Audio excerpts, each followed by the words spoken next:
we're shifting colors of light within the sun to improve crop growth. And that's what my pitch at South by Southwest was about. That's what our first product is about. It's called UbiGrow. It's a film that sits over plants and improves the quality of sunlight. But there is another use case that goes a step further where you can tint windows with this and generate electricity with them. The startup investment landscape is changing, and world-class companies are being built outside of Silicon Valley. We find them, talk with them, and discuss the upside of investing in them. Welcome to Upside. Woo!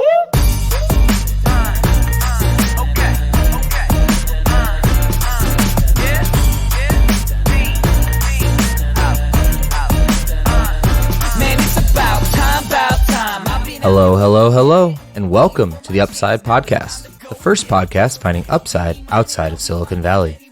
I'm Eric Hornung, and I'm accompanied by my co-host, Mr. Chris Elliott himself, Jay Klaus. Jay, how is it going? That's where we're starting this one off. You're gonna antagonize me just in the first 15 seconds. I think that's how we're gonna start. We're gonna start with a derogatory doppelganger, also an alliteration. Chris Elliott, if you guys don't know, is an actor known for many things, not the least of which is the character in Scary Movie with the messed up hand. He is a father figure in How I Met Your Mother. I forget the name of the actress or her character in the show. He's in There's Something About Mary, and he has like a bunch of boils or burns or something on his face. Bottom line, not an attractive dude, and somebody that I am frequently told I look like. But the nice thing is, and here's where this becomes, a positive. I'm not saying you don't look like Chris Elliott. I'm not saying that at all. But I am saying that your girlfriend and friend of the podcast, Mal, has a Emma Stone-like quality, which is like saying that you are really batting out of your league, man. I am already aware that I've outkicked my coverage on that.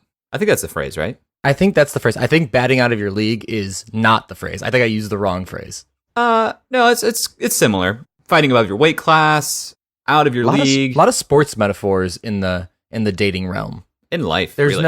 no like sunshine metaphors. There's no just, something like that. Speaking of sunshine metaphors, today we're getting hard science into a world that I know next to nothing about. Hashtag hard science. With our company, UbiQD. Hunter McDaniel is the founder and CEO of UbiQD, which is a cleantech materials company that manufactures low-hazard quantum dots in nanocomposites.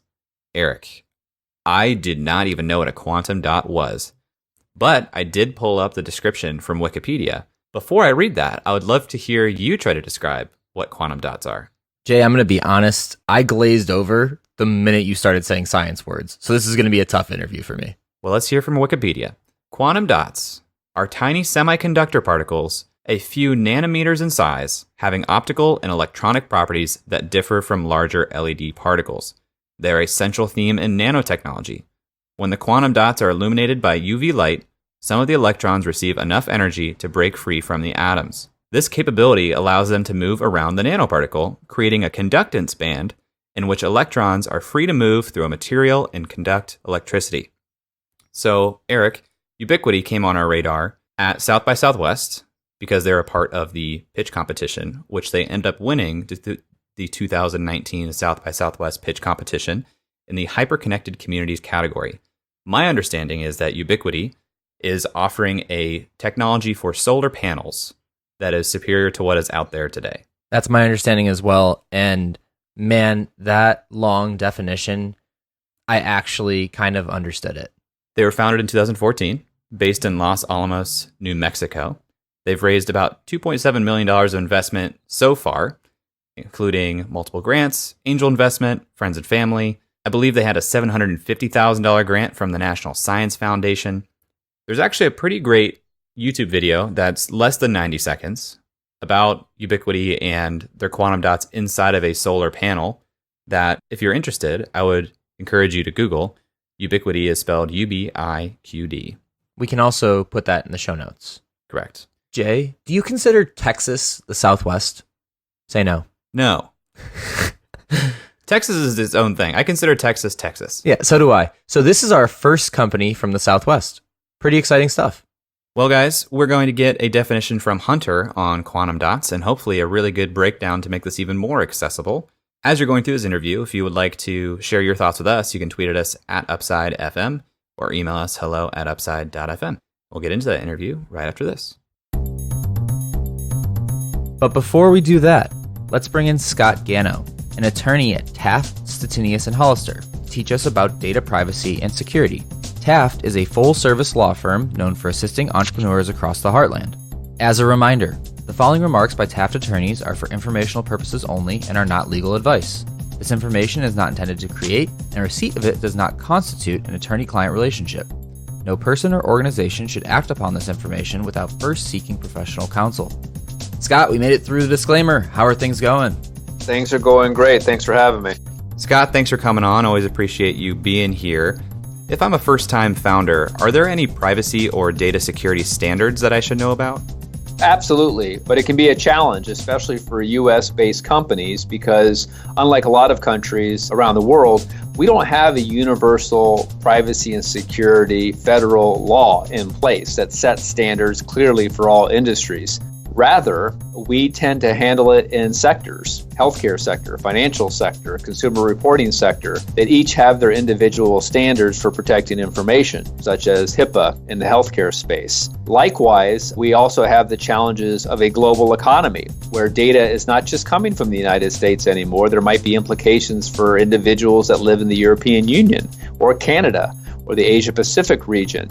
And as a result, those laws may have different requirements and standards that would govern the use of information. It's for these reasons that regardless of sector in which you operate, I encourage clients of all sizes to think more broadly and holistically about the standards they seek to implement and look to things like ISO 27001 series or maybe the NIST Information Cybersecurity and Privacy Standards and Framework that provide a roadmap for all the things you should be thinking about when it comes to privacy and data security. The benefit of taking such a holistic approach is manyfold. Number one, these standards like ISO and NIST are even recommended by some of these federal regulations.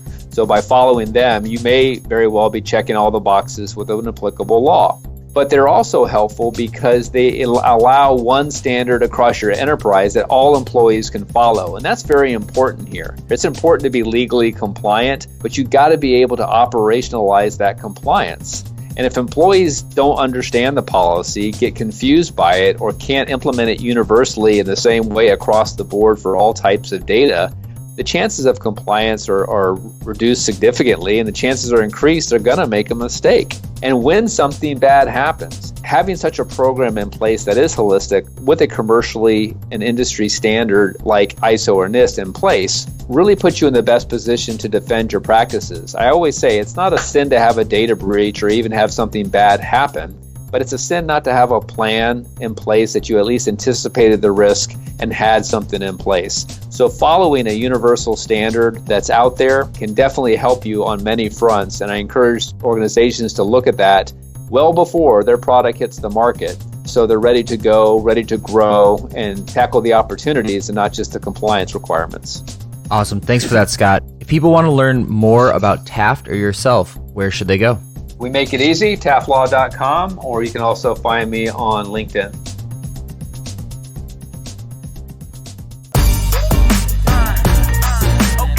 Hunter, welcome to the show. Happy to be here and share Ubiquity's upside with Upside. Oh, that was the best. That was the best response I think we've had on Upside to date. Man, That was good. That was good. I'll take it. A little one-liner. We like to start on Upside with a background of the founders. So can you tell us about the history of Hunter? Sure. So I have kind of an eclectic background. People often ask me if my dad was in the military because we moved around a lot when I was growing up.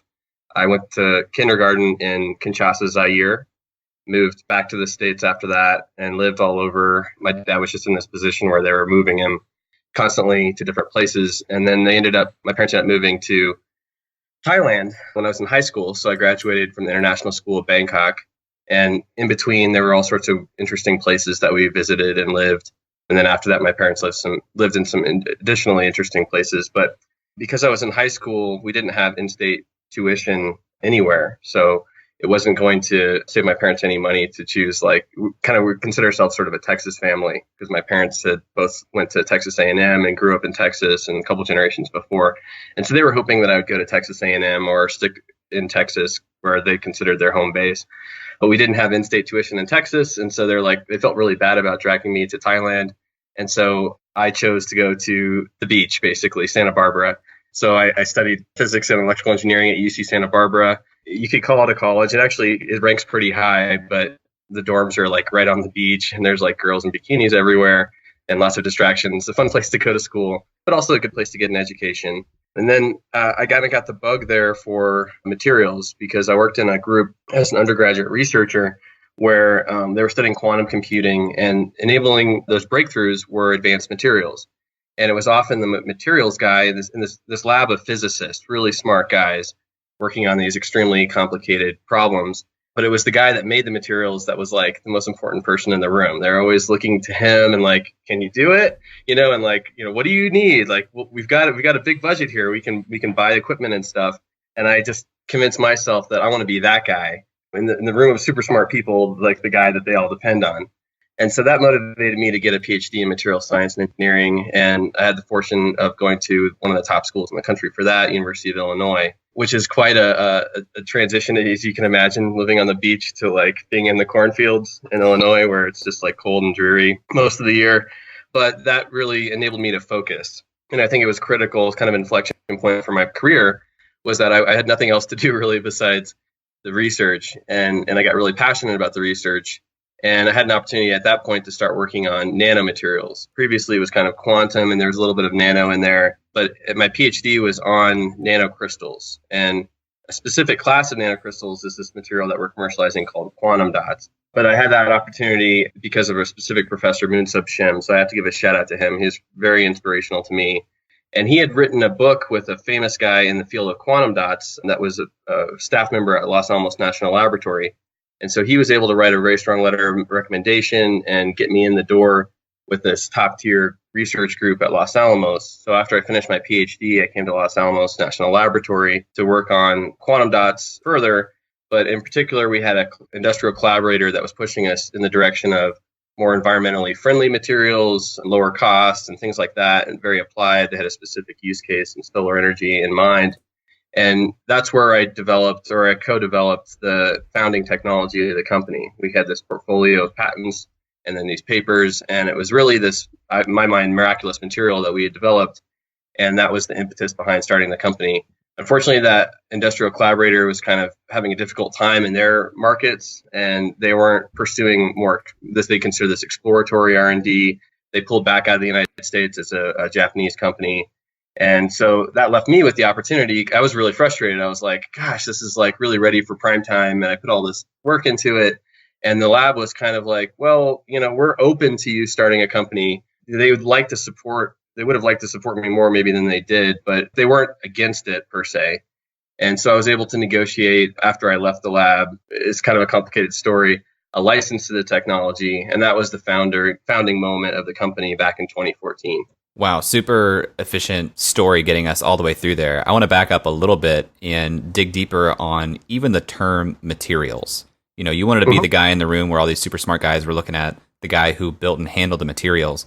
Can you explain more about what the word materials means in this context? Yeah, I mean, it's definitely evolved over time. It used to be the materials research department at a university would be called metallurgy and mining, actually. So materials traditionally was more about like metals and like the stuff that we pull out of the ground. And then it got heavy in ceramics for a period of time. Ceramics being like, the materials that you make a coffee cup out of, or like a porcelain bowl or something.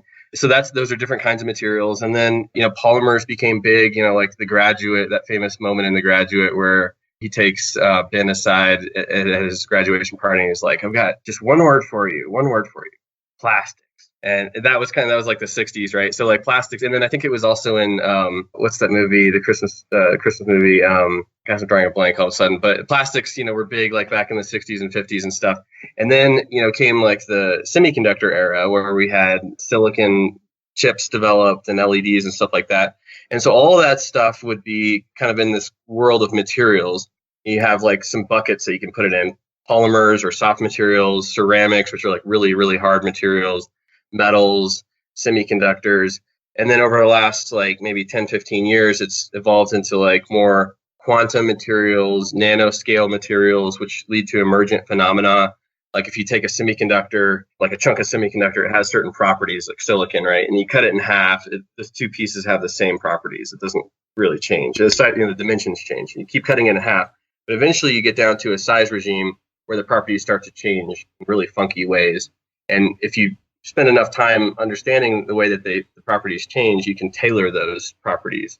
And so by changing the size or the shape or other features, maybe you can combine polymers with semiconductors or two different semiconductors, you can get pretty exotic fast.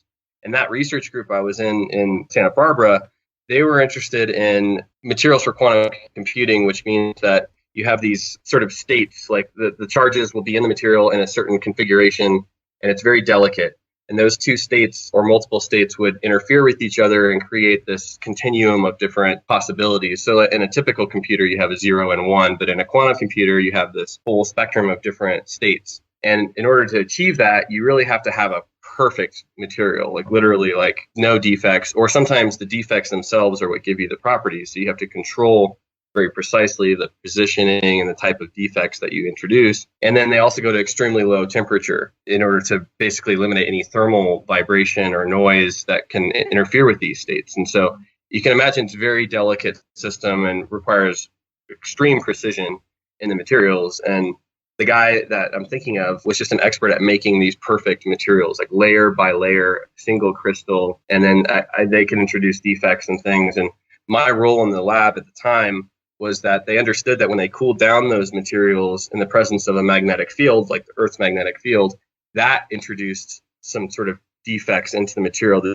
These little, actually, it's kind of crazy. They're called magnetic flux vortices. They're like little tornadoes of magnetic flux in this material. It's crazy, right? And it was like, they were like, we want to understand these magnetic flux vortices better, Hunter. Can you do some experiments for us? And so I was characterizing the loss, basically, in the material when these are there, like present, and how that correlates into the result that they wanted. The thing that was kind of disappointing was like, well, even before I started the project, they figured out how to eliminate those flux vortices, because you can create basically a cage around the experiment that eliminates the magnetic field from the Earth. So it was like, well, we know how to get rid of it, but if it was there, what effect would it have? And so my role wasn't as big of a deal as this other guy in the lab, but kind of emphasizes the importance of the material at that point. When you talk about the materials in the computer, I'm looking at a laptop right now, but when you say computer, you mean like the chips and like the bits inside of it. We're not talking about like the case. And can you just explain more about like? I mean, all of that, actually, everything, every physical component of the computer. A lot of stuff isn't so sexy, so like you won't necessarily hear me be like bragging about it or like hear like there won't be like a big headline about it. Like the plastic in a computer, like you take it, it's kind of for granted. But there's a lot of technology that goes into just the casing and like to get the right kind of tactile response, haptic feedback, or whatever it is that your computer is doing. I'm kind of thinking more, because I'm a semiconductor guy, I'm thinking about the chip itself. And the chip itself is a semiconductor that's quite complex. There's regions that you have defects that are introduced. They're called dopants. And those dopants in different regions react together to create, the kind of electrical response. And then you have those in parallel, billions and billions and billions of these little devices, these transistors network together. And that all needs to be encapsulated with some sort of cladding. And then you have to get, and then those components get smaller and smaller and smaller. And you run up against like the fundamental limits of like, now we have just a few atoms or something there. And like, you can't keep squeezing it down. But you have to get that information back out and get the charge back out, and you have to access it. So you have to translate the macro world to the micro world. It gets pretty complex fast, if you can imagine.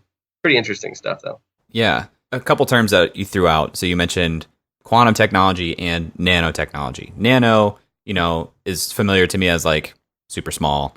What does quantum mean in this context? That's a great question. Kind of controversial, and I get asked this a lot. I'm on some panels and have advised some congressional committees and stuff on this. So people mean different things. If you ask me what quantum means, I would say that it's a material that takes advantage of a quantum effect. And a quantum effect can mean different things. In quantum dots, it's basically that when you squeeze down, when you cut the size of that semiconductor in half and half, and eventually get down to a size that's smaller than the electron. The electron actually has like a physical size. Like, it's like the electron's hanging out and it's comfortable most of the time. But when you make its box, we call it electron in a box, particle in a well or something. When you make that box so small, eventually you squeeze the electron and it starts to behave differently. And the quantum nature of it becomes more pronounced. And the quantum nature being that it has discrete energy levels, which means like, so the electron has you're excited right now, right? And you could be like a little bit more excited or a lot more excited, but electron doesn't work like that. Electron's like, it has a certain like ground state, but then it can only be like a lot more excited. And then it can only be like exactly like, a certain amount more excited than that. So those are like discrete, quantized, as they say, energy levels. And that's a quantum effect. And we take advantage of that with our particles at the company by changing the size of the particles leads to changing of these states.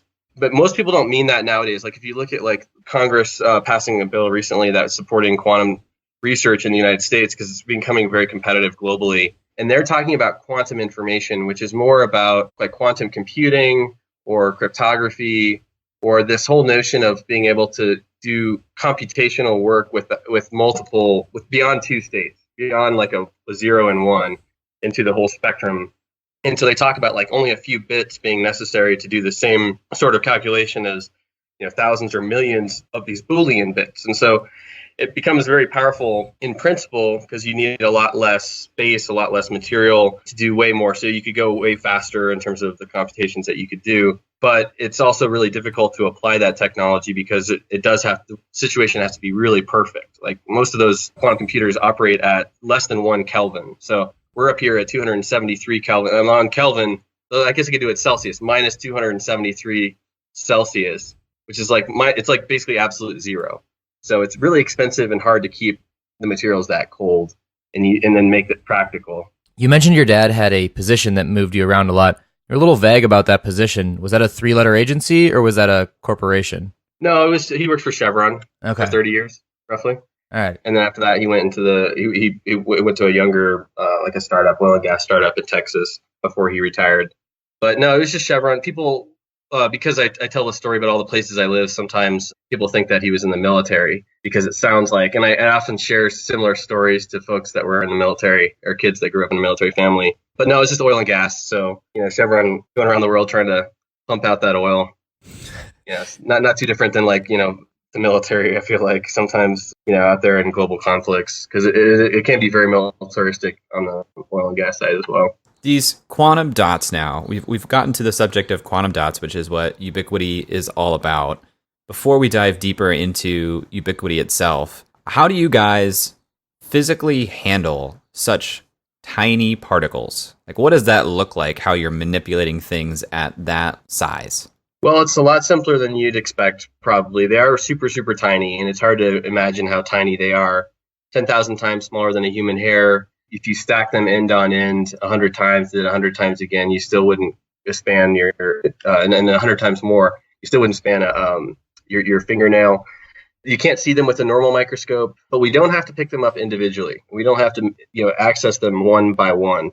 In a quantum computing type application, you might need to do things like that. But in our case, we take advantage of the nano scale, but on an ensemble level, meaning there's billions. In fact, like in a jar, there could be more dots often than there are known stars in the universe. They're that small, but we have big jars of them and containers of them.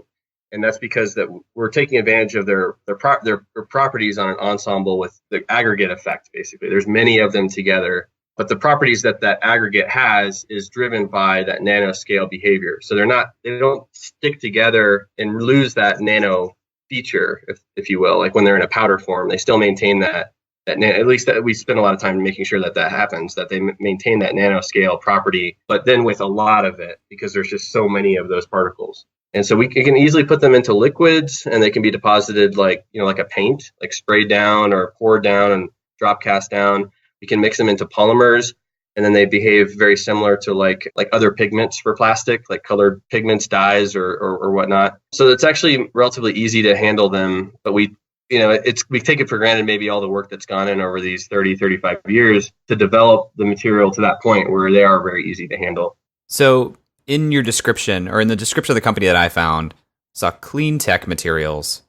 manufacturing low hazard quantum dots. Mm-hmm. What is it about UbiQD and why clean tech and low hazard is unique to you versus other material companies? Great question. So the clean tech aspect is more about the use cases that we focus on, that we're the most passionate about.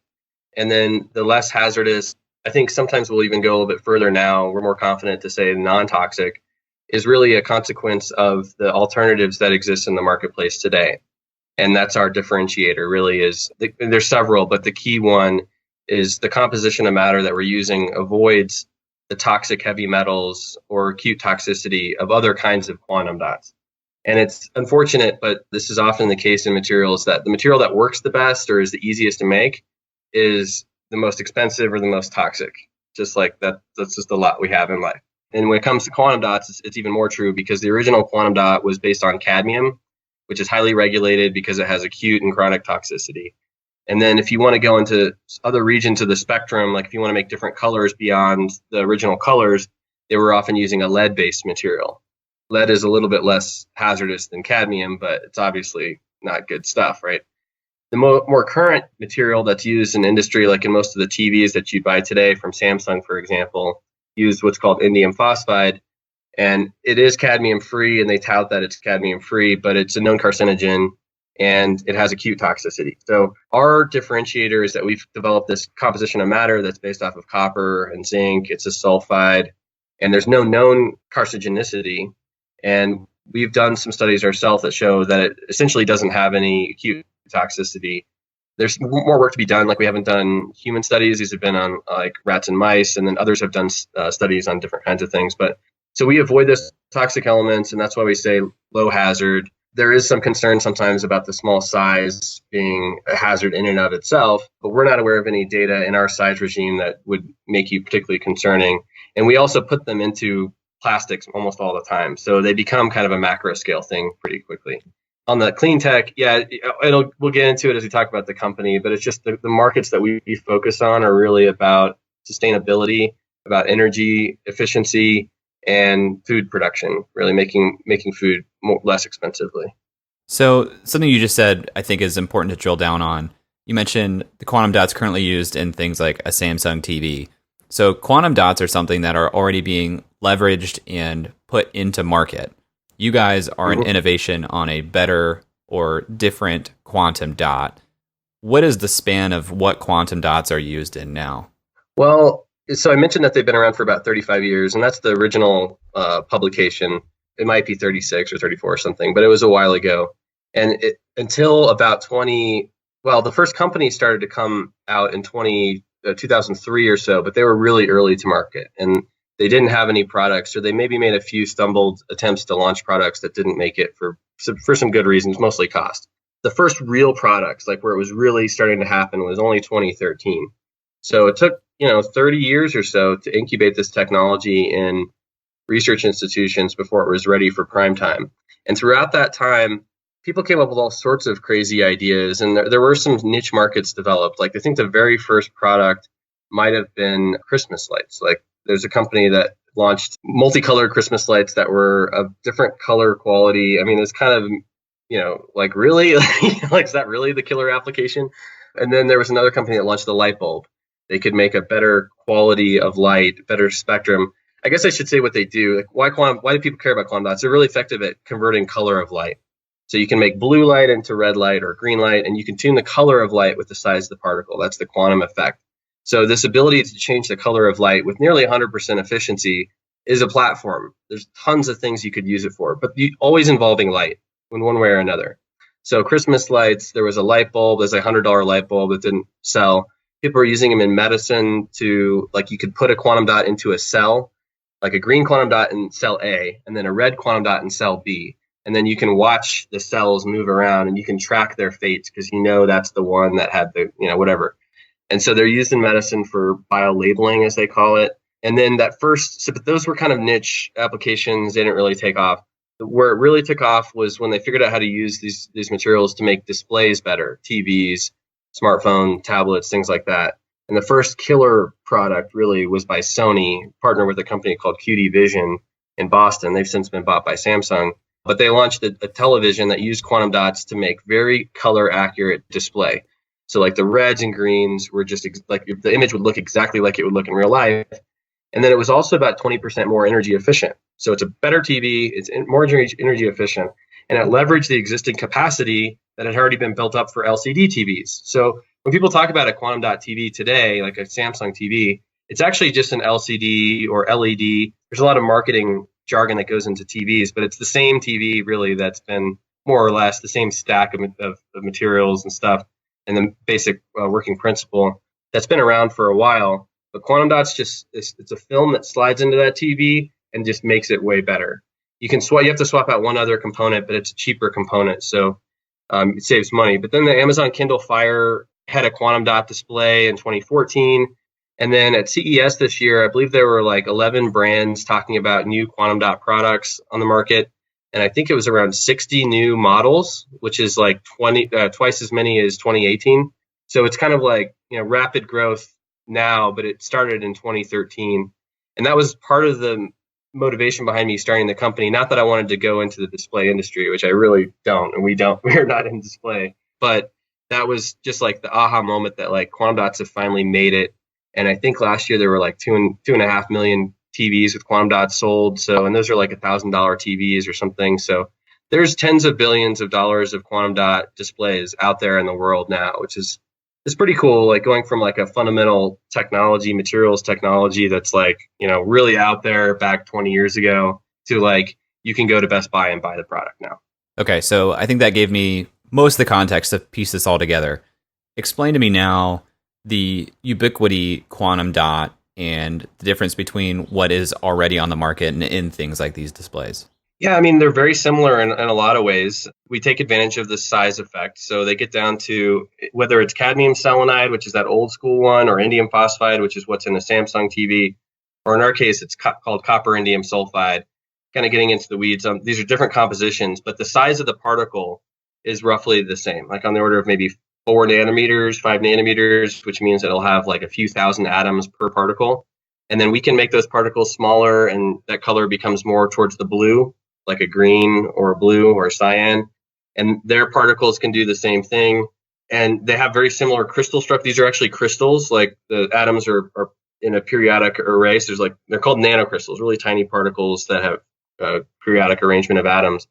And the crystal structure is almost the same as the cadmium based stuff.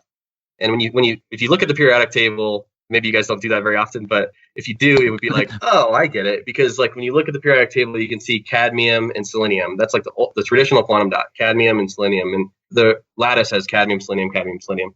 With our stuff, instead of cadmium, you go to the left and you have copper, and you go to the right and you have zinc. And if you have copper, it's indium. To the right, it's indium. To the left, it's copper. So if you go copper, indium, it's basically the same as just cadmium, cadmium, cadmium, cadmium. It has the same charge. It's kind of a material science, kind of nerding out for a second here, but that's what the innovation is based on, is that it has very similar properties to this toxic stuff where we've pulled out cadmium and we've swapped it with these benign elements that together act sort of like cadmium. And we got lucky that this material could be manufactured very inexpensively. And this is part of the innovation that I was part of at Los Alamos National Laboratory. Was we figured out a way to make this stuff at scale with really great properties. And then we got very lucky that it tends to be more stable. So the little one-liner is we make materials that are safer, cheaper, and more stable than the alternatives on the marketplace, but with similar properties. And that when you realize like how much cheaper it is to make our stuff, and that it really is more stable and that it's safe, it opens up all of these new applications that maybe some of those were envisioned before, but they couldn't really access them because of a non-starter. Like it degrades too fast, or you could never put that in sunscreen because it's toxic, or we could never expose plants to that because it could fall on the plant or something and someone could ingest it or whatever. And so you kind of like think, wow, okay, all bets are off. We can kind of do anything that is possible with these materials. And that's good in a sense because it's like, wow, it's a platform. But it's also challenging for an early stage company because we have to focus. We don't have the resources to be in all these markets, right? So early on, and Eric, sorry, I'm just taking all the questions. Early on, you guys are still like pretty young as a company. You said that LED displays were kind of like, or displays in general were kind of the first place where quantum dots really found a market niche. Why? And you also said that you're not interested in doing displays. Why not attack an existing consumer of quantum dot technology in the early stages to help fund some of these other areas? Yeah, great question. I get that a lot. And probably number one is just that the display industry is not a fun place to be. If you look at revenues over the last, say, 10 years, it's pretty flat. There's been some market share taken, like Samsung touts that they're taking market share in the high end, but it's at the expense of the lower end. And when they say high end, they actually just mean big TVs, which isn't necessarily like a fancier TV. It's just a bigger TV. So there's all this competition. It's very competitive. Prices are falling rapidly. That's actually one of the advantages of quantum dots, is because they can impart new functionality and better features without a whole lot of cost. But it's just a highly competitive space. There's no hope for us to make an end product. Like, we're not going to prototype a TV anytime ever. In fact, it's even difficult for us to make components of a TV. And so you really rely on like a big company that's not really growing that business. They're competing a lot. It's not super high margin. So yeah, we can have a benefit there, and we're talking to those guys, but it's just there's other quantum dot companies that are serving that market with a solution that apparently is good enough, right? Because it's in the marketplace. Like, even if we can improve on aspects of that, it's clearly good enough right now. Also, like with me personally and my team, we are very passionate about sustainability and having an impact. And we just see our potential as being much greater in other markets where we have less competition, growing markets, where the value proposition is stronger. And you do have to consider IP, right? So these other companies that are serving those markets are doing so with strong IP behind them. And they're also selling to companies that have strong IP, like in display. And so we're in a weaker position when it comes to attacking a more established market. What does your IP look like? So the founding IP actually came from MIT. Well, MIT is notorious for like just filing patents on everything that they do. And that's worked out very well for them. And back in 2008, they had this moment where they thought of this concept of this composition of matter was used in some other applications. They said, maybe we can make quantum dots out of that. And they wrote a very short paper. It was like 2 pages where they just proved the concept, and they had the foresight to file a patent. So they got the very first patent, and we took an exclusive license to that. But then when it came to Los Alamos, we developed all sorts of improvements, including some new related but new compositions of matter, manufacturing methods, and use cases. And so we're licensing those patents as well from Los Alamos National Laboratory. We found some patents that looked very powerful, had really good claims that were allowed, and that we could use and we potentially could be infringing on eventually. So we decided to take a license to those as well from University of Washington, co-owned actually with Western Washington University. And then since then, we've filed a whole bunch of patents ourselves. So our portfolio has roughly 20 or so patent families. I believe 9 are granted so far in the United States. And then we have some that are getting close to allowance in Europe and China. So it's a pretty robust portfolio spanning all the way from the composition of matter to methods of manufacturing it, to methods of sort of processing that and putting it into polymers or glass, and then using that like in a window or in a greenhouse. So we think we've got the full stack. That's probably what drives the value of the company more than anything else in the eyes of an investor, is our IP. Take me through how this is actually manufactured. Do you guys have your own manufacturing facilities? Do you outsource to like a toll house? How does this work? Yeah, so the quantum dots themselves is our core, manufacturing them is our core competency. It's what I spent before I started the company, 10 years or so, really focused on, was making these materials. And so it's very highly lucrative because the value of the material is super high compared to our cost of manufacturing. And that's part of our secret sauce. We figured out some ways to make the material very inexpensively. But it's a liquid reaction. I compare it to cooking a lot. So you've got a recipe, and like you're going to go into the kitchen and make pasta, and you've got to add whatever your salt and sugar and pepper or whatever, and you have certain amounts of it, and you mix it all in there, and then you turn up the heat, right, and you're stirring it, and at the end, and so there's not like a whole lot of there are chemical reactions happening when you're making your pasta, but in this case, there's significant transformation that's happening as things are reacting together, colors of things are changing, and some of the gases are evolving and stuff, but it's in a glass reactor, basically. It could be stainless steel. We're using mostly glass currently. up to about a 15-liter scale. We actually have a 50-liter reactor, I guess. But you just put your stuff in there, you follow a recipe more or less, you heat it up, you stir it, and at the end you cool it down. And our process is roughly that simple. There's some tweaks, like, some extra steps in there, but at the end of it, you get this really high quality material, but it's in like kind of a sludge. It's like a crude reaction solution, and you have to do some processing to separate it out. So you guys have a stated, I know at the South by Southwest pitch competition, for example, you guys talked about solar, and you just mentioned solar as well. What does this look like in a solar context? If it's, I know it has to do with light, but a lot of it is changing colors. Is it helping to generate solar power? Well, there's sort of two angles. The main focus of the business now, in my pitch at South by Southwest, we call it passive solar for greenhouses. That kind of misses part of the point of it, but it's not a traditional solar in that it generates electricity in that use case. What it's doing is it's taking sunlight, our material absorbs sunlight, and then improves the quality of it for plant growth, meaning that we shift colors that plants don't like as much, they don't absorb as strongly, or it doesn't drive photosynthesis or whatever. And we move those two colors that are absorbed the most strongly. And there's hand wavy arguments, like with a plant, leaves are usually green. And that's because they don't absorb green light very strongly. They're absorbing red light and blue light much more strongly than they are green. And so what you're left with when the light's reflected back is green.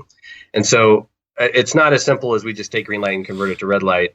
It's a little bit more nuanced than that, because there's a certain ratio of colors that's optimal. But we're shifting colors of light within the sun to improve crop growth. And that's what my pitch at South by Southwest was about. That's what our first product is about. It's called UbiQD. It's a film that sits over plants and improves the quality of sunlight. But there is another use case that goes a step further, where you can tint windows with this and generate electricity with them. And that's about a third of the business is actually doing that. Solar windows, we're going to power cities in the future. And that's funded externally right now by grants. And we have a program with Wells Fargo. So I don't talk about the solar window stuff as much, because we don't need outside resources at the moment to fund that work. And honestly, there is a strong aversion in the investment community to the word solar, mostly due to the malinvestments that were made back in 2007, 2008. Everyone's heard of Solyndra. And so we are very passionate about the true solar, like electricity generating use cases for our material. But the first market for us, and where we're focused now, is in agriculture. Okay, agriculture specifically. I was going to ask, you mentioned that this could be, ubiquitous is part of the reason that the company's named this, I think. If this can be ubiquitous, and you said you have a challenge of where to focus, how was agriculture chosen? Yeah, great question. So we did go through this process of trying to evaluate the different markets and prioritize them starting about 3-4 years ago. And that led us to the window application, solar windows. We said, this is really where our materials have no competition, more or less. There's nothing that can even come close. We're very excited about it. It's a huge market, $100 billion of glass sold every year. So there's a huge market potential. There's the climate change driver, lots of factors why we want to do the window thing, solar windows. And we got this large grant from National Science Foundation, which is continuing today.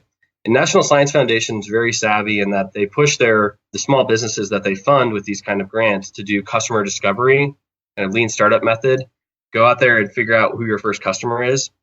And so with that solar window product in mind, we started talking to as many folks as we could. It could be useful in automotive, for example. You could put this technology into your sunroof to help charge up a battery or something while your car's parked, or power the stereo. Obviously, architectural windows is a big one. You could power cities and stuff. And we thought of greenhouses. Maybe you could power all of the electricity needs in a greenhouse with this technology if you apply it to the roof. And so we started talking to a lot of greenhouse operators, and they kept coming back to us with the same concern, which was that, yes, electricity is one of my biggest, if not my biggest expense, can be $30,000 a month for some cases. But we're not willing to compromise our yield. That's just what drives everything. How is this going to affect my crop yield? Because if we're taking light away from the plants, right, that worries you that you're going to hurt your crop yield. But so we went back to the drawing board a little bit. We said, well, maybe we can tune the color to not hurt the crops. We'll have a certain color that lets the light that they like the most pass straight through the window, and then we'll only convert the colors that they're not using. And so we were like, yeah, we could actually do that. And then we had this kind of aha moment one day where we're sitting around, we're like, maybe we can just guide that light down to the plants and convert the light that they're not using the most into the colors that they do use better.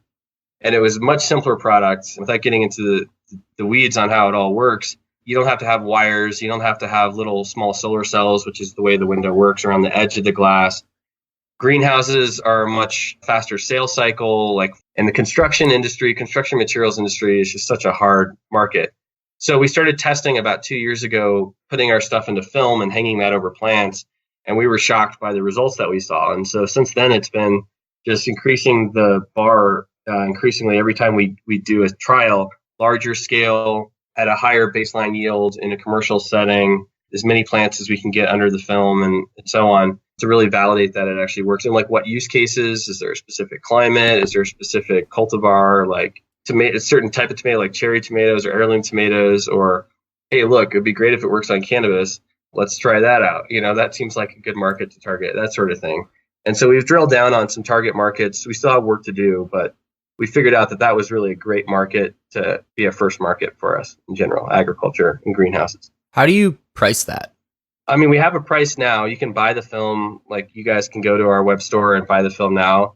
It's a relatively high price compared to other, construction materials, but it has significant functionality in that it boosts crop yield, and in some cases crop quality, and speeds up cycle time. I'm kind of dodging the question a little bit, but if you go to the website, you could see you could buy for about $8 a square foot. But we're aiming to launch a second generation product less than $1 a square foot by the end of 2020. So it's a question of kind of how much do you value that yield increase and the quality benefits that we can offer? And for some crops, it's challenging at the $8 a square foot for it to make sense. The payback time would be too long. But there are some crops where even $8 a square foot is a really good price. You can probably guess, the highest value crop per pound, it depends on what state you're in, is cannabis. And so for cannabis cultivators, even the $8, if that yield improvement that we've seen is reproducible in their specific situation, it's a less than 6 month payback time. But there's a challenge there because they're used to paying, a lot less for a film that is their roof, which really doesn't do anything else other than keep the elements out, versus our plastic, which is not just a roof, it's actually improving your operational efficiency. What are the ranges of yield improvements? I know you guys have a ton of different things that are being grown, but what are the ranges? How much of an improvement is this? In a commercial setting, it's fair to expect 10 to 15%. And that's basically because, so we've seen significantly higher in more research settings. And we think that's primarily due to the fact that in a commercial setting, everything is really optimized. They have to be in order for those guys to make a profit. So the baseline yield is already quite high. So let's say, for example, we're adding a pound per plant, which is very reasonable. So we do sometimes multiple pounds per plant in some situations. If your baseline yield is only a few pounds per plant, then you've doubled your yield, right? So that would be a pretty bad situation if you're only producing a couple pounds per plant per year. But that might be the case in a research setting because it's just much smaller scale, less optimized, less dialed in. But in a commercial setting, it's more. We've seen as high as 50% in some of the research experiments with cucumbers and tomatoes. We haven't had the opportunity to do kind of research scale tests on cannabis because we don't touch the plant. We have to go to the cultivator. But the first pilot that we did with a cannabis cultivator was up in Oregon. They saw a 13% yield improvement. But they also saw higher potency and higher terpenes, which is kind of associated with the flavor or the aroma of the flower. So there's some qualitative benefits that we're working on trying to understand how valuable is that now. Until now, we've mostly articulated that this is about yield improvement or possibly faster cycle time, which is sort of equivalent to yield improvement. But there may be a nutritional benefit for tomatoes. We're doing a study in the Netherlands now that'll measure sugar content every week with the harvest. And so we'll be getting more sophisticated data on the other benefits. How do you guys evaluate your market opportunities? You have agriculture that you're attacking now, but it seems like there are other markets. I assume you have to have this conversation when you're talking to investors. So how are you guys articulating the market opportunity in front of UbiQD? Yeah, I mean, it's a complicated question to answer. At our stage, really, we have to be driven by cash flow. It's just the nature of the beast. We have to make it through payroll and we got to get to next year. We have really big vision and big problems that we want to solve. But if we don't make it to, through the year or the next year, we'll never even get there and have the opportunity to solve those problems. So we do have to be driven at the moment by, like who's pulling out their cash books, who's the most excited, their checkbooks, and who's the most excited about this. And so we do have some application areas where we're really only working in that space because there's a really good partner there that's driving the work. But as far as like when we think longer term, or we think about like the best first markets using investor dollars when there's not like a partner there, and what led us to agriculture in some ways is the simple math on how much value does this bring to the customer. So like a gram of quantum dots, we can make a gram of quantum dots. We know how much it costs us to make a gram of quantum dots. How much, when we put that into a product, how much value per gram is that bringing to the customer? So like, for example, in a film, we've got about 0.3 grams per square foot. And then you can do the math on like, okay, so that square foot of film is boosting the yield of a tomato plant by, let's call it 15%. And then we can go look up, like what's the price of a typical pound of tomatoes? And then we can look up what's the aerial density of tomato plants in a greenhouse. And you just multiply that out and you say, okay, well, that means that a gram of quantum dots in tomato farm is worth so many dollars to that grower. And then you can do the same calculation for a strawberry grower or a cannabis farmer. But you can also do the same thing for a solar window. In a solar window, the value proposition is it's generating kilowatt hours. It's electricity, right? That's it. And so we know what the efficiency is, and then we can model like, for a building in Miami, the electricity price in Miami, and then in the winter, like the sun, shines more strongly on the south-facing side, but then you also maybe have the north-facing side covered. So we could take all that into account, and you get to a value per gram. And that's true with any of the applications, really, is that there's the value that it brings. And obviously, like where that number is the highest, that's a pretty good place to start. But that's not it, right? Because if that market, like for example, the highest market in agriculture, the biggest value market in agriculture, we estimate would be space lettuce. We're kind of joking because we have a grant with NASA to work on using this technology on long duration space missions. And we're like, okay, it would be kind of fun if we can add space lettuce to our stack of like value, the payback times. And it's like, well, what is it worth? What is a pound of lettuce worth in space? Well, it might be worth the amount of energy or the rocket fuel that you have to consume to put that much weight of lettuce up into space. And then that's maybe a first guess at what the value of space lettuce would be, was the cost it would be to send a head of lettuce up into space. And then that gives you a payback time of like minutes or something. It's like, okay, well, we should definitely target space lettuce. It's like, that's not the only factor, right? How big is the space lettuce market? Well, it doesn't even exist. And even if it did exist, it would be a pretty small opportunity. So you have to think about like the size of the market, how easy it is going to be to access it. Like, I don't think I can even sell space lettuce. Who's going to buy? I'm not going to set up a shop like on the moon or something. And then like, does it have the revenue potential that a VC is going to get excited about? Because some of these markets might be really high value, very accessible, but our revenue potential for whatever reason, like we're just like in a display market, like we're not going to sell TVs. Like I mentioned billions of dollars of TVs in the market. That would never be our addressable market, right? Because we're not going to ever sell TV. We're going to sell this component. What is the revenue potential of that? And VCs want to see a path to, a unicorn in order for the numbers for them to work out.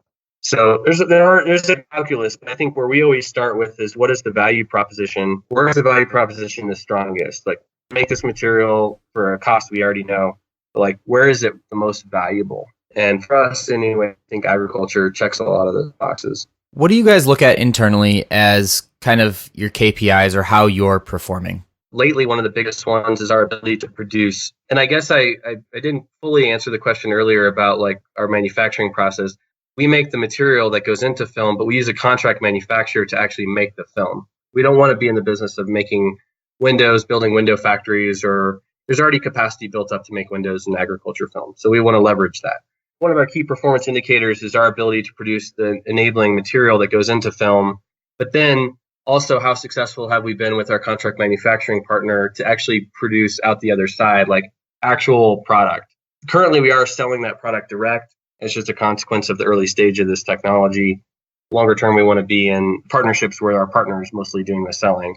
So one of our key performance indicators is how much film are we producing. So if you look at like our quarter-over-quarter growth on our production of film, it's about 200% quarter-over-quarter. So for example, this quarter we did about 600 square meters or so of film. we're gearing up now for our next production run in June, which would be about 2,000 square meters or 20,000 square feet of film produced in that one production run. And then previously it was around 200. So it's roughly doubling to tripling quarter over quarter, which is critical because we're trying to access a big market and we're trying to get larger plant trials. We have to be able to supply our material, the quantum dots, at that scale. And then we have to have our contract manufacturer be set up and ready to go, make the film. And then all the logistics back and forth of getting things moved around. This is actually happening. The contract manufacturer is actually overseas.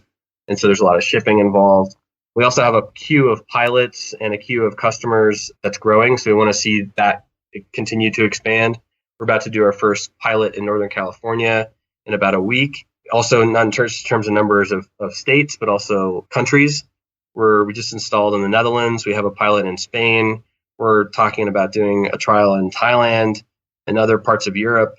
So those are pretty critical. I like to, most people don't think it's super critical, but maybe number of employees or revenue could be really important to investors. We're 12 full-time employees, and last year we did about $950,000 in revenue. So, and all that stuff has to be going, up and to the right, but in a healthy way, not getting out over our skis. Pretty standard stuff, I think. Production capacity, revenue, employee count, IP, granted patents, those are key.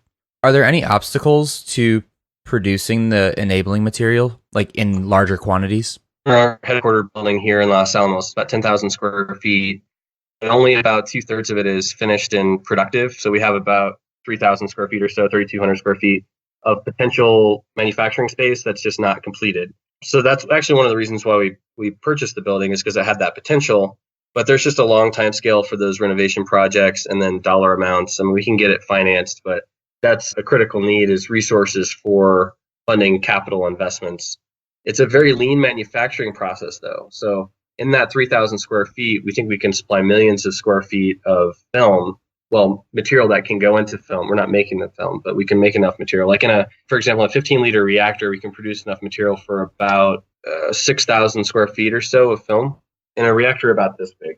Right, so you can have bigger reactors, and we have space for that, or we can just have more of these same scale reactors, maybe a little bit of both over the near future.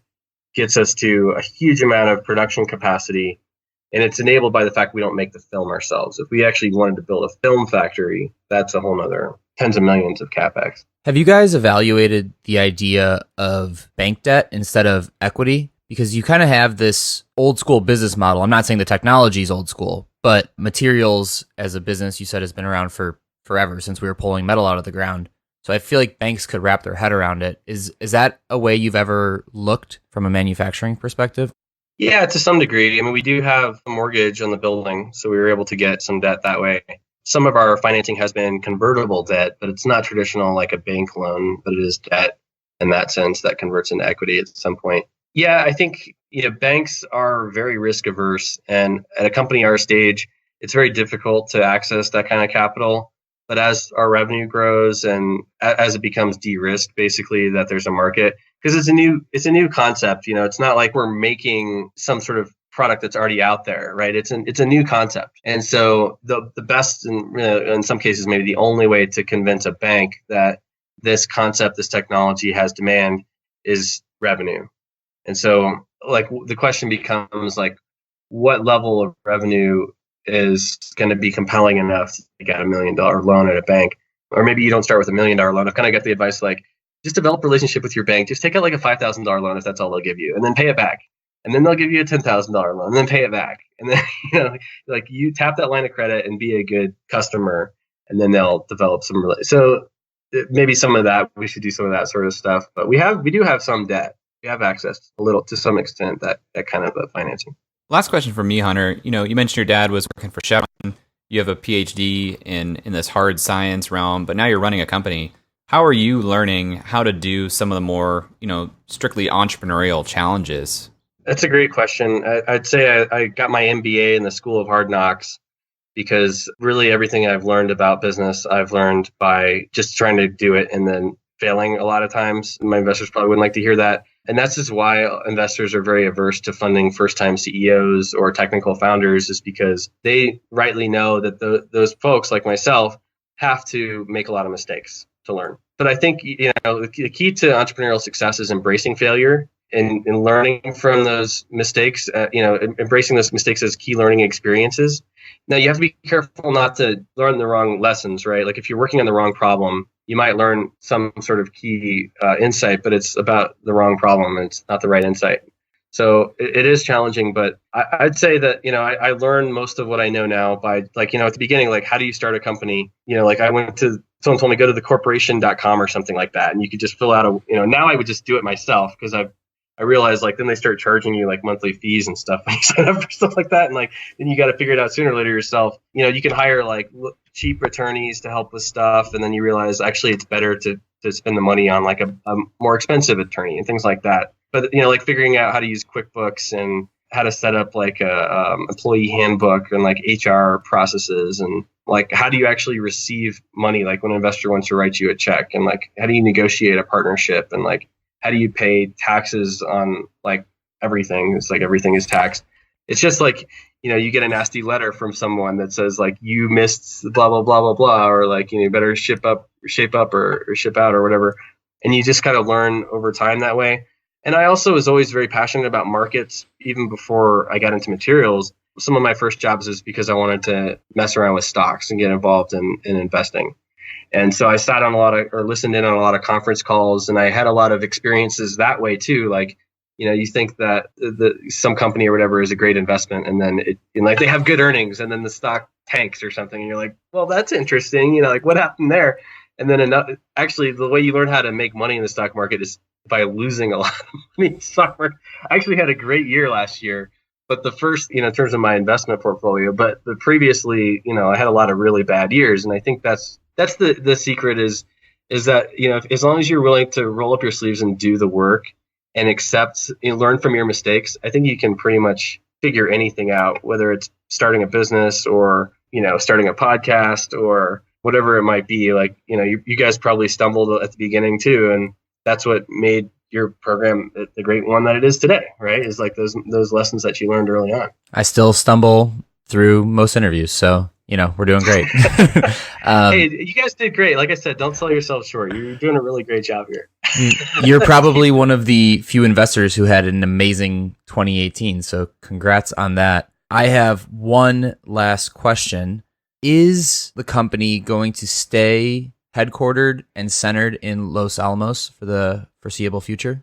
As long as I have my way, yes. That was kind of my vision from the beginning, was to keep the company here. And I get a lot of pushback on that or questions about it because people think it'd be a hard place to recruit people. It's a really small town, 15,000 people. We have one grocery store, maybe a couple bars. So it's a really small town lifestyle. And I was here kind of as a consequence of coming out of the National Lab initially. But it's paradise for me. We're up in the mountains. We've got a ski area about 20 minutes away. Santa Fe, if you want really great restaurants, Santa Fe is like a foodie destination about 45 minutes away from here. Hiking, mountain biking, 300 plus days of sunshine. It's just perfect weather, extremely safe. You can imagine with the National Lab there, billions of dollars of budget. There's a huge tax base. And so the schools are extremely good. Not to mention all the students are basically children of PhDs. 40% of the population has PhD here. It's a very special place. And I love it here. And that was one of the reasons why I started the company, is because my only option to live here was either working at the National Lab, for the man, buried in red tape, which is, it's fine. I don't want to be critical to people that like that. But for me, it just wasn't where I wanted to go with my career. But at the same time, there's no other jobs around here, or very few. And so starting the company gave me that out. And I think it's also very low cost of living here. There's all sorts of great state incentives, tax incentives, R&D incentives, hiring incentives, because it's a poor state and they're trying to boost, prop up the economy. And so there's a lot of good reasons to be here. But it's true that there are no investors here. There really are no customers here. A lot of the kinds of help that we need, like especially marketing, more executive leadership roles, there's a lot of technical folks, because the lab supplies a lot of those sort of skill sets. So there are challenges to it, but I think there's also just as many benefits. There's a lot of people that would never live in this place. They're going to be in Boston or New York. They're going to want an urban lifestyle. But there's also a lot of people that have young families that want to live in a safe place with good schools and nice outdoors. But the reality is that every time I raise capital, a portion of the company is going into the hands of someone who doesn't live here. and maybe doesn't appreciate how nice, or did get any of the benefits per se of living here.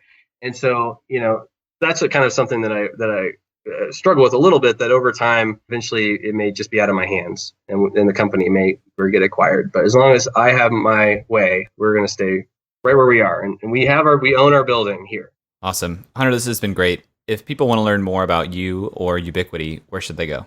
They can find us online. We're active on social media. If you're interested in the greenhouse technology, the agriculture stuff, go to UbiGrow. That's the name of the brand that we're selling under and promoting that technology through. So at UbiGrow on Instagram, Facebook, Twitter, and then we have the company accounts at UbiQD on the same platforms. We have a website. There's a way to email or connect with us through the website, or you can send an email to me, hunter@ubiquity.com. Pretty responsive to inquiries and always looking for partners, especially if you're a cultivator or grower. We'd love to talk to you about your greenhouse and your crop varieties and if our product can help with that, and potentially get into a pilot project with us where we can do some research together. Yeah, this has been a lot of fun. Really appreciate it, Jay and Eric. Keep up the good work. All right, Eric, we just spoke with Hunter McDaniel, the co-founder and CEO of UbiQD. A lot of hard science here, a lot of terminology that is new to us, but I feel like we broke it down and got it to a place where we could understand it. How do you want to break down and understand this deal memo? I think we should mix it up a little bit. Let's not start with the founder. Let's get to the founder eventually. Jay, what are you seeing in terms of the opportunity? Because I'm a little hazy. Well, here's a few things that came to mind as we're going through this.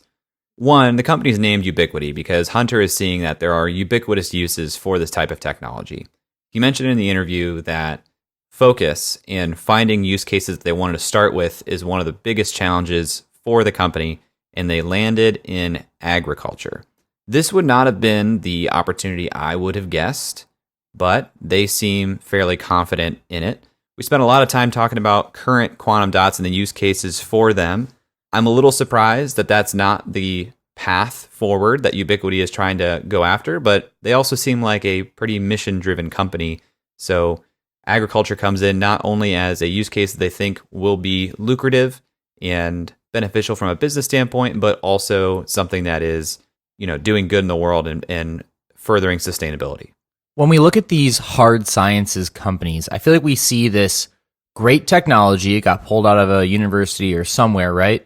And it has applications across a lot of things. So it's almost like a portfolio that you're valuing. And whatever they choose first is kind of that first value. And if that hits, they have the R&D or whatever you want to call the budget to go out and explore different verticals.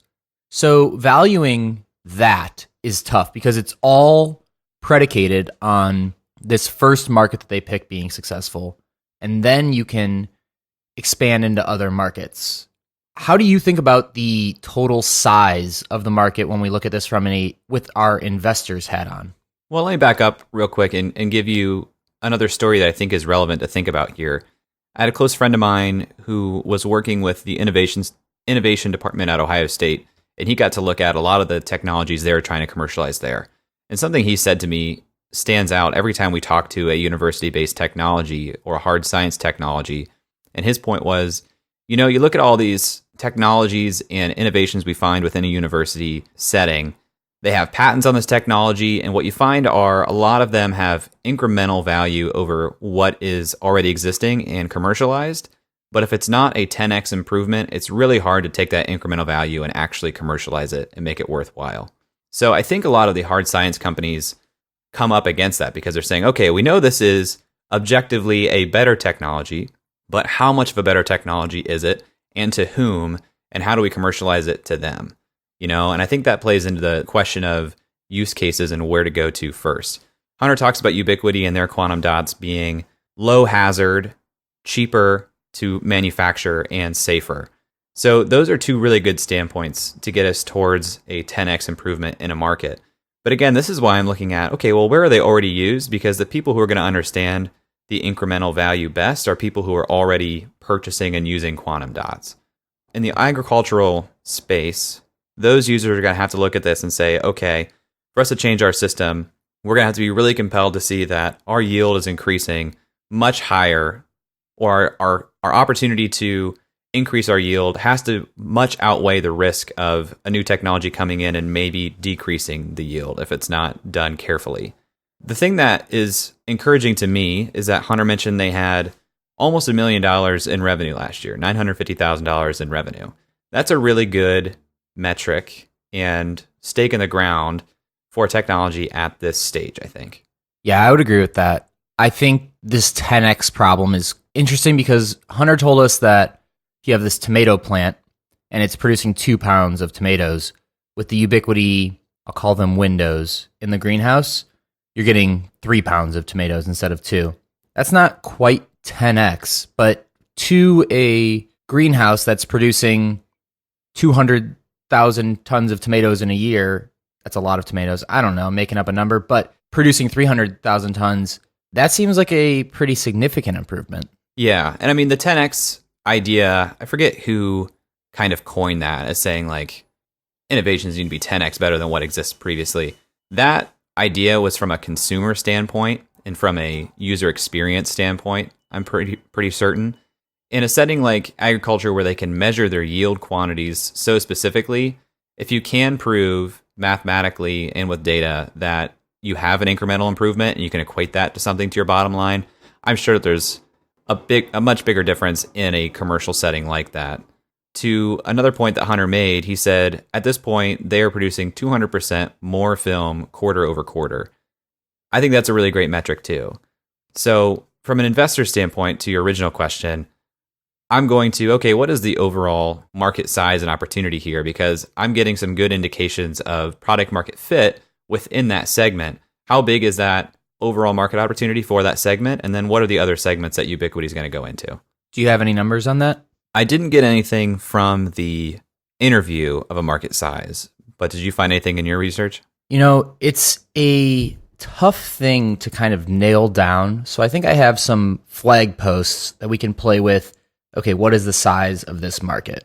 The tempered glass market, which is, I'm guessing where this kind of fits, serves the automotive, greenhouse, and construction industries and expected to hit $40 billion by 2024. In the US, it's about $7.5 billion. Now, to stretch this out a bit more, and I know we're not in the ballpark, we're just planning flag posts, the tempered glass market for automotive, which is one of the 3 key areas, is about they're expecting it to be about $11 billion in 2024. So that leaves us with, I don't know, something around $30 billion in potential market size by 2024. If we pull that back to just the United States and take the same proportions, we're looking at, between construction and agriculture, somewhere around $6 billion that's going to be used in tempered glass. So that's one flag post. On another flag post, we see that the North American commercial greenhouse market was worth $9.5 billion in 2018. So, you know, this is somewhere in the ballpark of a $1 to $3 billion market. I don't have a great number for you, Jay. I really just would have to kind of ballpark that and estimate and make some assumptions. But that would be my kind of guess, is greenhouse-based glasses are somewhere in the $1 to $3 billion market. Right. And that's their current use case. That's a pretty big market for that one use case. You know, if I'm an investor and I'm looking at this, I'm really looking at the value, I think, of the 20 patent families that Hunter mentioned they had. To me, those patents can be really, really big because from where I'm sitting, it seems like this quantum dot technology is something that is already in use. It's going to become more in use, and to have a lower hazard, cheaper way to manufacture that is going to be in demand to probably more people than Hunter even realizes. So let's pivot into Hunter. We've talked about him a bit. What were your takes as a founder? Actually, you know what? I'm going to start here. How about that? I'm going to ask you a question and then just pull it right back. I was ready to respond, but I will wait my turn. My biggest take is that Hunter is really smart. You know what? I'm just going to jump out there and say it. Man, he is smart and he is passionate and he knew his stuff cold. I think that's the biggest takeaway I have, is that you know when someone knows something when they can just go and go and go. And when you ask them a question, they can go deeper. And I think that's something Hunter definitely has.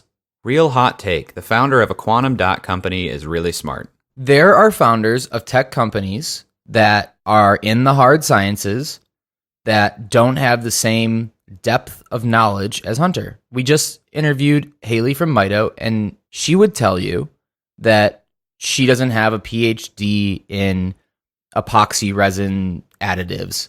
She doesn't know all the detailed chemistry. That's why she has an engineer. So I think that there is a difference there when you have a founder who knows his stuff so deeply. I'm not saying it's better or worse. It's different based on the company, but it is of note that Hunter really, really understands this stuff. I want to play off of that and draw a little bit of a trend line. One of the reasons I love talking to these hard science companies that we've had the pleasure of talking to between Mobius and UbiQD and Mito Materials, the founders of those companies have two traits thus far that I've really enjoyed. One being that they're some of the most resourceful founders that we've spoken to because they have very capital intensive businesses that take a long time to test and prove out.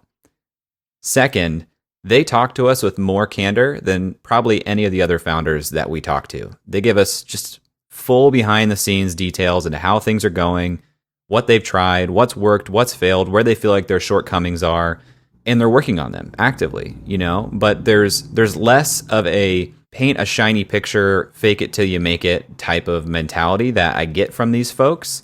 They just give us a lot more honest insight than all the founders we speak to. Do you think that's due to the grant writing process and the academic background nature?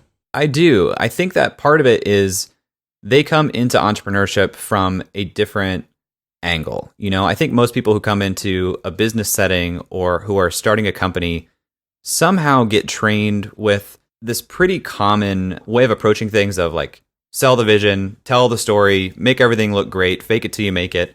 And a lot of these engineers and chemists or scientists, they come at it from like a data background and like verifiable numbers. And here's what I can tell you for sure. And here's what we don't know, And I think that could be from like an academic setting of writing about what is true, what is false, because it has to stand up to scrutiny and be replicated. That reminds me of our interview with Sherry from GenoPalette when we asked her a question about numbers. And she's like, well, we've only tested it on like 100 different use cases, so we can't give you like good numbers. I'm like, 100 customers, like that's better than most startups have, like in a beta test and all this stuff. And she's like, yeah, but it's just, it's not significant. And I'm like, wow, that is a whole different mindset. You're completely right. One thing I want to mention is about geography. It seems like there is just all of these research institutes in the Southwest that up until probably a year and a half ago, I knew nothing about. But now we have SWRI with the Southwest Research Institute, which we learned about through Plus One Robotics. We have the Los Alamos Research Institute, which we heard about in this interview. And then through another podcast that I listened to, Invest Like the Best with Patrick O'Shaughnessy, our good friend who we don't actually know, Josh Wolf, is very involved with the Santa Fe Research Institute. So a lot of stuff going on in the Southwest with a lot of intellectuals, Jay. A good friend that we don't know. Well, something that the argument that you hear from a lot of investors and people who are bullish on areas inside the coast are that there are a lot of research institutions and a lot of intellectual property and capital in between the coasts because of those institutions. So I think it's just us getting out of our Ohio bubble and exploring more of the Southwest that's naturally cropping those up. But Eric, I want to get back to our question at hand, which is Hunter as a founder. We mentioned he's smart. We mentioned that he gave us a lot of detail, a lot of numbers, a lot of transparency. It seems to me that he's very resourceful. I think he's going to find some level of success in this business. How big of success is to be determined. I think it really depends on can and will they choose the right use cases and really double down on them and find success to the point where they can fund success in other areas. I think the real strength in this opportunity right now is the IP and the technology itself. It's just a question of where can we apply it? Where can we find success with it now and get kind of our beachhead? So what are you looking for 6 to 18 months from now from UbiQD? There are so many potential applications for this. And as an academic and someone who's very smart, the intellectual puzzle of solving all of those potential use cases is probably extremely rewarding to say, oh, we could do it here, and here's how we could do it, and this is interesting, and here's a unique problem, and that's fun. But in the next 6 to 18 months, I'm looking for something that's not quantitative, which might be one of the only 3 or 4 times on this podcast I haven't given a quantitative answer. And what I'm looking for is focus. I want to see them focus on this greenhouse segment and see if they can just crush it. They have almost $1 million in revenue now. If they can focus and turn this into a pipeline and attack this market that we're guesstimating at $1 billion to $3 billion, I think that it could be a huge stepping stool to them to be able to expand to all those other use cases. What are you looking for in 6 to 18 months? I'm with you on that in terms of looking to see, okay, how is that revenue growth going? Classic me revenue. If they generated almost $1 million in revenue last year, what's that growth look like? And is the segment mostly in agriculture, or are they going into other places like solar windows for cities? They won the South by Southwest pitch competition with the pitch of the new way to power cities with solar power in those windows. So I want to understand, I guess similar to you, if they are staying focused, if they've branched into other use cases, and if they have branched into other use cases, what has that meant for the business? Has it slowed down overall growth because they've diluted their focus, or have they just run some experiments and found that, okay, this segment is really taking off, maybe we wind down this one over here? Did you just copy me? A little bit. Well, if you guys want to copy Jay or I, or disagree with us, since we're both on the same side at the end of this deal memo, you can interact with us on Twitter at UpsideFM. That's our preferred place to interact. But if you have something a little longer form, or you want to write something out, you can send us an email at hello@upside.fm. Look forward to hearing from you. That's all for this week. Thanks for listening.